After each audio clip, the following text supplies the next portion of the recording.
আপনিও পড়তে পারেন বিপদে সৌদি আরবের প্রবাসের মাটিতে, যদি এই কথাগুলো মনোযোগ দিয়ে না শোনেন। এই প্রবাসের মাটিতে এখন অনেক সৌদিরা এই কাজটা সচরাচর করতেছে।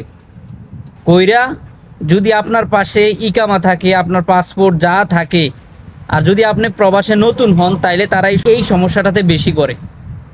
সেটা হচ্ছে কি, আপনাকে দেখবেন আয়সা বলে যে হাবিবি হাজা ফুলুস হাদিয়া হাগিয়ান্ত। এটা বলবে যে হাবিবি, তোর জন্য এই টাকাটা, এটা তুই হাদিয়া রাখ, আর আমারে কিছু টাকা ফেরত দে। আপনারে কিছু টাকা দিব, ওই টাকাটা বলবে আপনাকে হাদিয়া দিছে, অর্থাৎ আপনাকে গিফট করছে সে। আর আপনি ধরেন 500 টাকা বা 300 টাকা দিল, আপনার বললো যে আপনি ওরে এই 50 টাকা বা 100 টাকা ওইটার থেকে খুশি হইয়া দেন। ওর কোনো একটা বিপদ আপনাকে দিছে, আপনি খুশি হইয়া দোয়া করতেন। কিন্তু এটাই হচ্ছে প্রতারণার ফাঁদ।